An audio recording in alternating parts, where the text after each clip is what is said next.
Good morning! Ayan, nandito tayo sa bukid na naman.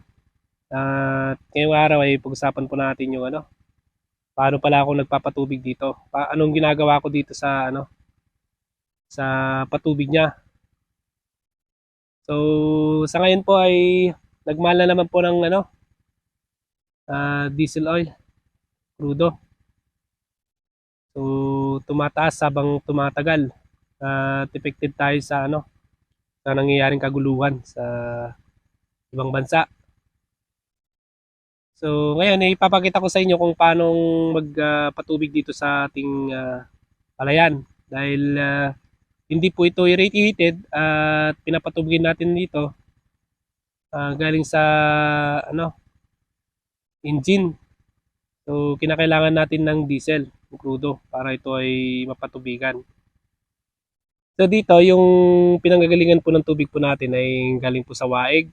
At yung waig na yun ay galing din sa mga uh, irrigation na bumabagsak po sa waig, yun dun po namin kinukuha yung tubig.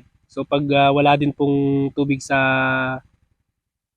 irrigation, wala din po kaming tubig dito sa aming mga palayan dito. So paano ginagawa ito? Mayroon pong makina na diesel engine na siyang nag-aakyat dito sa tubig papunta dito sa mga palayan.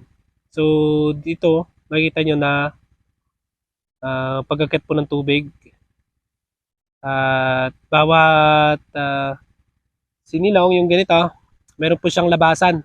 Nakita nyo naman na halos yung pinapakita natin ay mga labasan ng tubig. So ito hindi po mapatutubigan ito mula sa land preparation niya hanggang sa ganito maaani itong palay dahil sa galing sa uh, waig yung gagamitan ng diesel na engine. So ngayon, makita nyo naman yung ating palay ay medyo yumuyuko na. Ayan. Ibig sabihin ay nagkakaroon na siya ng laman sa loob, yung mga buto nito. Ayan. Unti-unti siyang yumuyuko. At ito po ay nasa 3 months na, 90 days, mahigit. Ang kagandahan dito kapag umulan po ay libre po ang patubig na. So pag umulan at malakas, nakakapag-ipon po tayo ng tubig sa palayan. Ngayon, kapag hindi po umulan at mahina, parang dinadagdagan na lang namin itong pagpatubig namin. Ganun din po yung mga kasawan ko dito na iba na nagpapatubig. Ngayon, ilang beses ba ako magpatubig sa isang sa isang sa 1 week. So pag maaraw na maaraw, twice a week dapat magpatubig. Pero pag tag-ulan naman, kahit once a week lang. Pero pag ganito ng ganito yung palay na, siyempre kailangan ng tubig yan dahil nagkakaroon na ng laman yung butil niya. So twice a week nating bigyan ng tubig. At kapag umulan-ulan pa ngayon, medyo pasama na kasi swerte natin. Yun po yung diskarte dito sa pagpapatubig dito sa bukid. Ayan, so ang luwang po nito ay nasa 1 hectare mahigit. Ayan. Pero pag natataniman to, parang nasa 1 hektarya lang. Itong paligid nito. Kasi hindi po matataniman to ng palay kapag wala pong tubig. At number one na kailangan po ng palay ay yung ah, tubig din. Lagay ka ng abono, kailangan din ng tubig, tubigan din. So, 80% o 90% nito ay water ang kailangan po ng ating palayan. So, ganun po ka-importante ang tubig sa palay. Kapag po hindi masyadong natutubigan ng palay, ay malilit siya. Kumbaga bansot. Hindi siya lumalaki kahit lagyan mo ng ng fertilizer, hindi yan lalaki dahil wala siyang tubig. So, ito ngayon, Nagka-problema pa kanina yung patubig natin, namatay. Kasi kukunti na yung tubig na lumalabas doon, tumaig. Kaya ito tinitingnan natin. At malapit naman ng matubigan lahat. Yung pinapatubigan natin.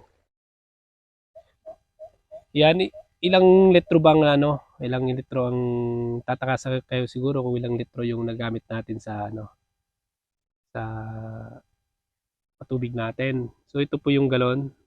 Yan, 4 liters.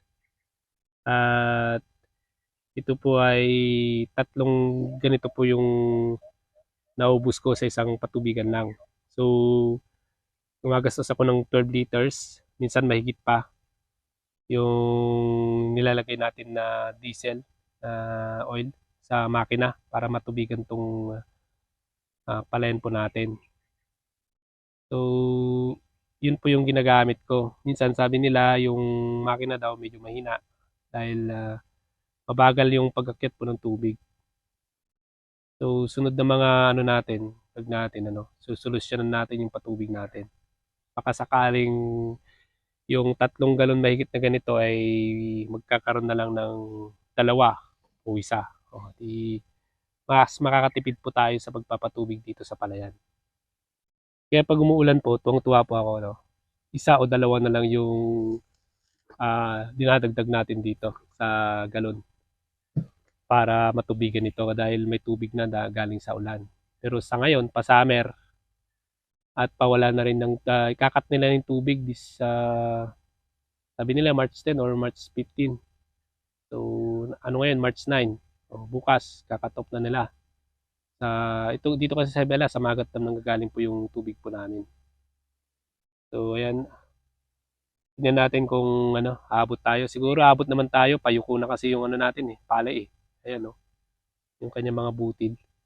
So ibig sabihin, kunting ano na lang 'yan, patubig para makakuha siya ng ano, ng laman. At hintayin na lang natin yung kanyang paghinog.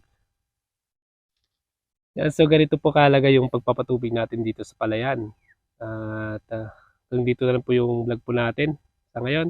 At shout out kay John Gabriel, yan, ng Nueva Ecija. Lagi po nanonood sa ating mga videos at sa mga supporters po natin na galing po sa iba't ibang lugar. Pilipinas at sa abroad, mga OFW. Maraming salamat. Hanggang sa muli.